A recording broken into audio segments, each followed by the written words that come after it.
background is rather short. Since my Kundalini awakening in 2017, I had a year of amazing bliss, and in 2018, an immense wave of content in relationships, my own sense of who I am or who I am not, and health issues. It all seems to be calming down, and I know it's not over. I'm a mom of 3, meditate daily, and do the practices, as well as have integrated ayurvedic eating and herbs. 2 questions. Since having Kundalini awakened and having so many physical issues, digestion, fatigue, stress, sensitivity, as well as emotional content, what do you recommend is the best way to digest, hold, or handle this content?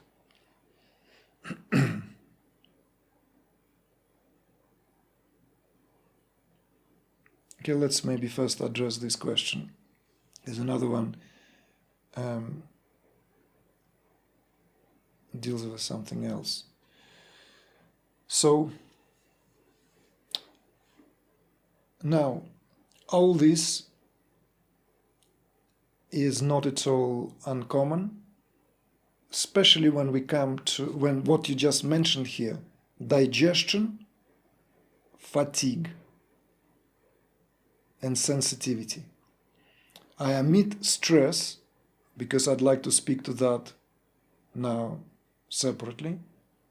But digestion, fatigue, and sensitivity all go together when there is a process, unmistakably, especially when Kundalini really progresses and it's not just some kind of pranic movements, some agitation, and all settle down. We will again speak about it in greater detail, and a lot of references will be given for you for your further studies as part of the Kundalini care. But here I would like to bring maybe a reminder that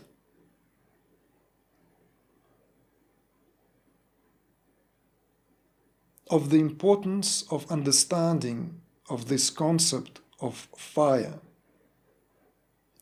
which again we will speak more in detail when we will speak about that in relation to what the subtle essences of all this elementary order that together comprises that subtle or rather alchemical movements, which we then call embodiment and the process. Because this alchemy can be spoken in twofold terms. This human existence is already an art of alchemy, an extraordinary act of alchemy. And within that human being, this return to a conscious state is also an alchemy, you see, and impossible without an alchemy. And in that alchemy, there are certain elements that without which the process is impossible. So this understanding of what the subtle essence of fire, water, and air represent will be spoken with regard to what the tejas, ojas, and prana represent respectively. So tejas here is that subtle essence of fire. Since you are familiar with Ayurvedic basics, since you mentioned that, you know that Ayurveda stresses its importance over and over on digestion, because from the point of view of Ayurveda, the whole goal of Ayurveda is live a balanced life.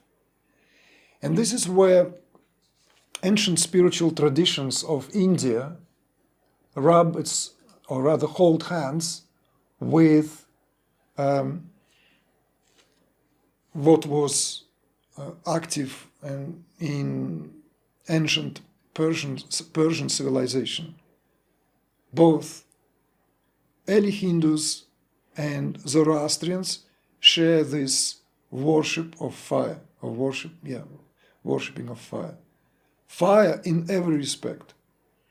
So the fire here, this represents that spark of life, and that what cooks, assimilates and digests everything.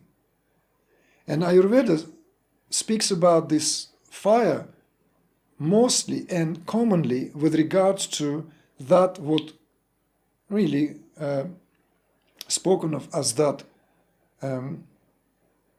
Jagrat Agni.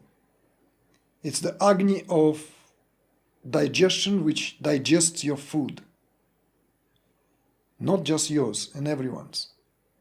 But the process of awakening is accompanied by that fire begins to be reduced.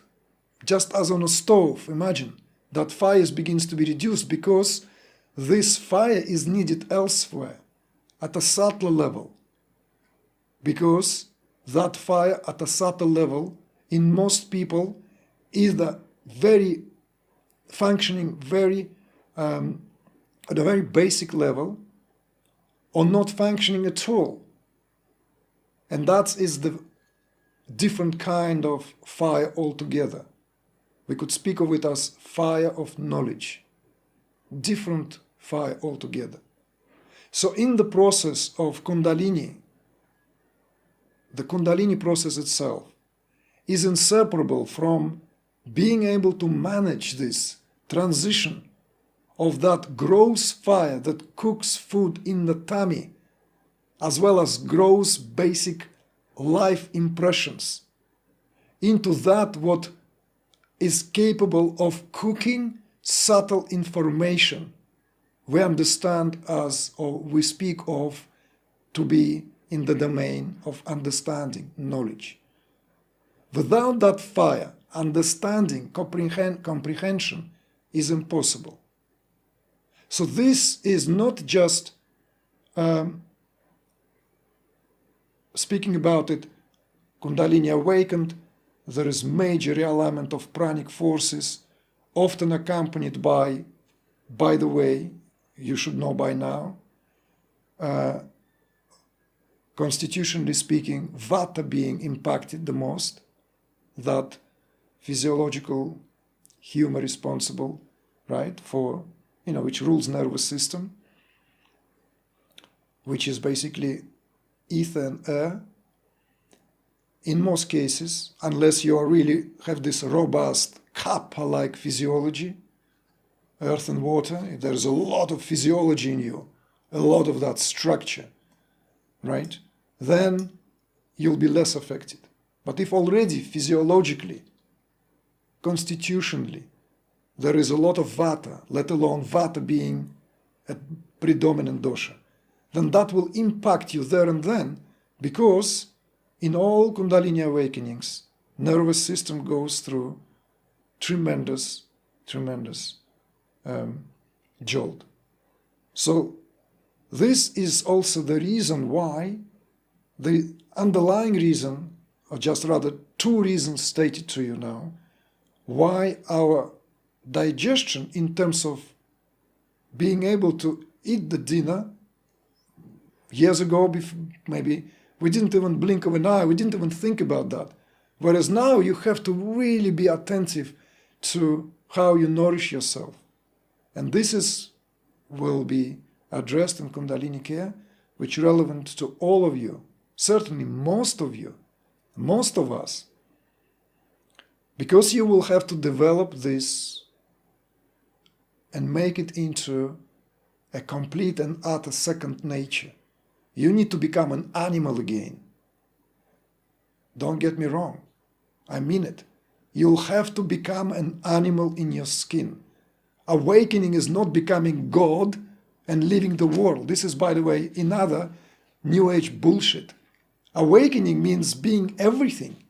And one of that thing in awakening, what true enlightenment or whatever we may call it, whatever we may call homecoming represents, is being a greater in our own skin, in a sense of reconnecting to these higher insights as well as the lower instincts. This is, by the way, an important topic in itself. because I may just get the beans out of the, just right away. Some may wonder this and that, of course, how is that? It all boils down to just two things, no matter how paradoxical and maybe unfair it may sound now. It all boils down to food and sex. But of course, in between, how much artistry and how much refinement we can extract from that, learn along the way, introduce into, being able to derive, makes or breaks it. So some of us will remain at that level of struggling constantly. Others will constantly skim the cream and enjoy it, because that's what the essence of why we are alive. More about it again in the topic of Soma, on the subject of Soma. So therefore, if we don't understand this, we will always lean for these half-measured, half-sided perspectives, where food is misunderstood, undermined, and sex is totally, again, misunderstood and undermined. So going back to this, digestion, fatigue, and sensitivity are aspects you will need to learn to live with, because none of this will be any longer taken for granted. Why now fatigue? Because a lot of energy now is in your body, are being freed for those metabolic processes at a subtler plane. That's what part and parcel of all alchemical transformations. Even in terms of ayurvedic understanding, just as every tissue draws the needed components from the preceding tissue so as to feed itself, this is in the same way how this internalized process draws all the juices and everything out of our life so that the process completes itself, so the alchemy is being completed. And tiredness here and fatigue need to be understood from the point of view of not like, when I was, when I used to kick the ball and run around, no. Management, skillful management of how you do things. And in your case, mother of three, this is it. Your job is cut here fully. Sensitivity goes under the same cover. Sensitivity is only going to get greater. In the intermediate phases, maybe when the heart opens up, it's going to be like walking ouch throughout life. Constantly something or someone is hurting you. Constantly. Some of it will be, of course, karmic payout, so you have to know that, understand that, kind of welcoming that without becoming a masochist, without falling into that another extreme of that archetype of the martyr, right? But also sensitivity in a more developed, mature phases is not that you regrew the thick skin again. You may become even more sensitive, but that sensitivity protects itself, because it protects itself by newly developed adamantine layer of enamel. You can call it now aura, shmora, or whatever we may want to call it. No one can penetrate that. No one can hurt that, because the core of who you are cannot be touched. This and that may be bizarre, you may get irritated by a certain roughly spoken word, just as it's irritating being bitten by mosquitoes, especially if you are somewhere standing near the kitchen sink and they bite you on the feet. It's annoying, because you can't start scratching yourself with wet. It's completely, utterly unnecessary.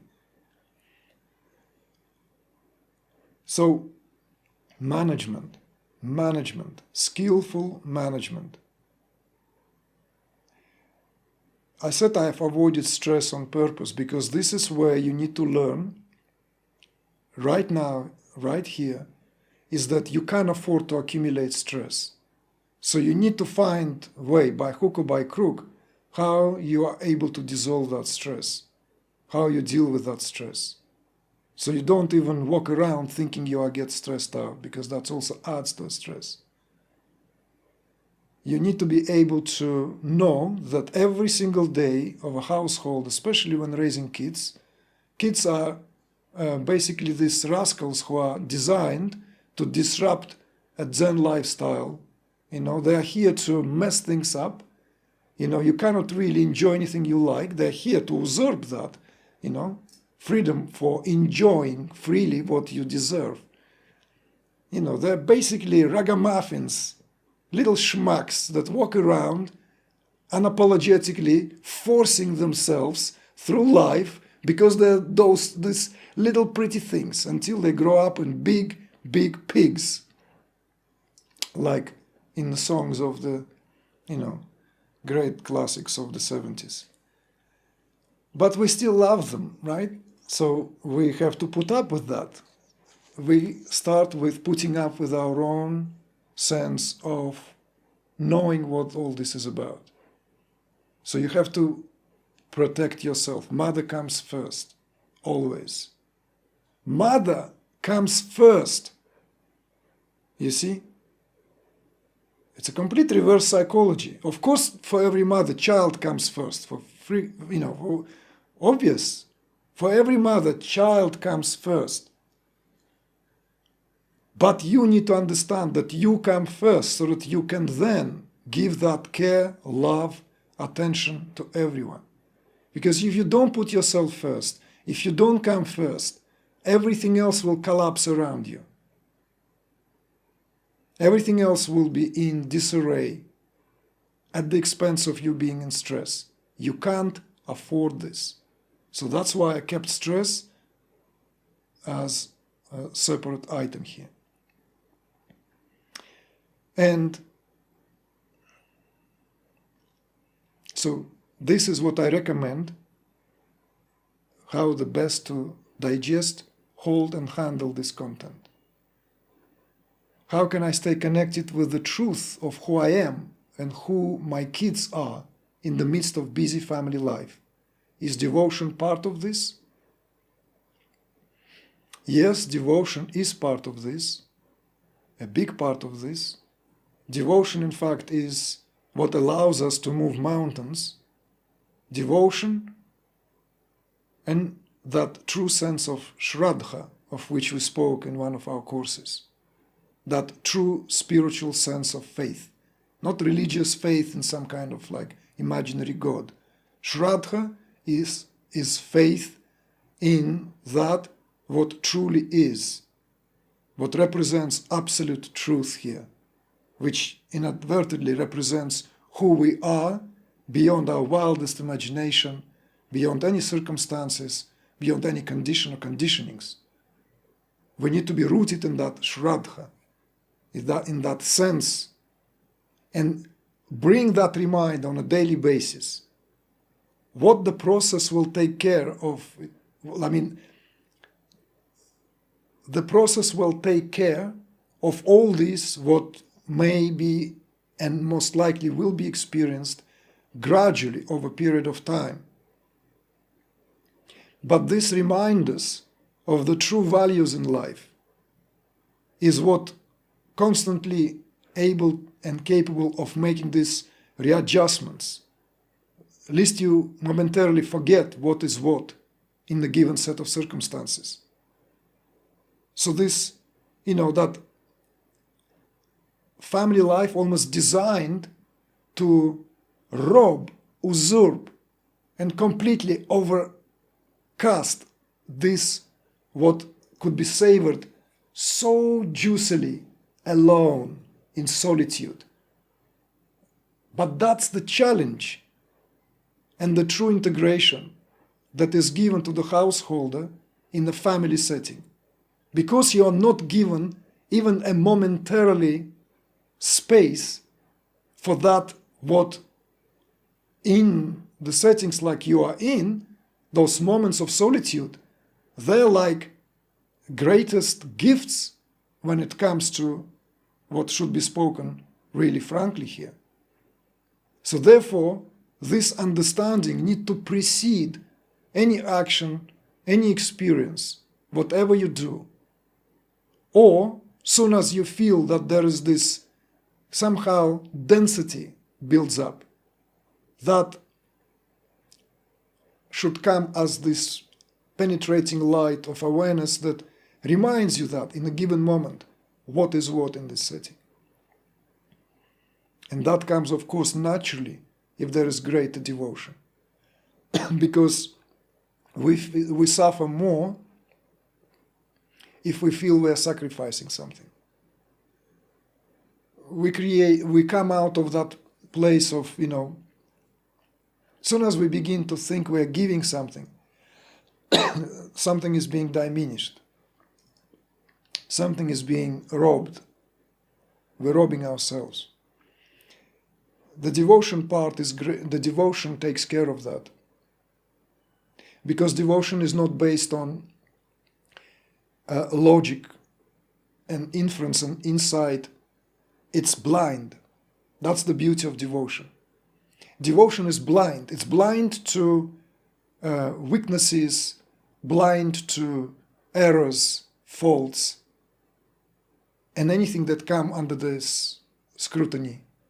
So therefore, devotion here in the household, to be understood properly and not confused with adulation, projection of our unfulfilled will and desires on our children, how we want to see in our children what we failed to achieve. That's that classic kind of mess that we can often really let ourselves in. No. It's simply being in the presence of that magic marvel of life, constantly being reminded by that marvel, that children are able to reflect to us, that we see it's like everything goes through our fingers, we can't hold nothing. It goes through us, through our pores. Incredible experience we call life, motherhood, fatherhood. Children, and no longer they are. No longer the sweet little cherubs walking around. Becoming teenagers, bleeding, masturbating, playing computer games, swearing probably among themselves, and having filthy thoughts behind our back. Those little angels we thought so, whilst cradling to sleep in our arms. No, that's life. Messy, beautiful, astonishingly unpredictable in every aspect of life. That's what devotion is about. Devotion is to that transparency of things, never being able to hold anything for long enough, and it's gone. Gone, where? Where it all came from, where it all come from, and where it always reabsorbed into, in the void of the heart, there, always, in safe hands, always. We are just here taken momentarily for a ride, thinking that we are riders.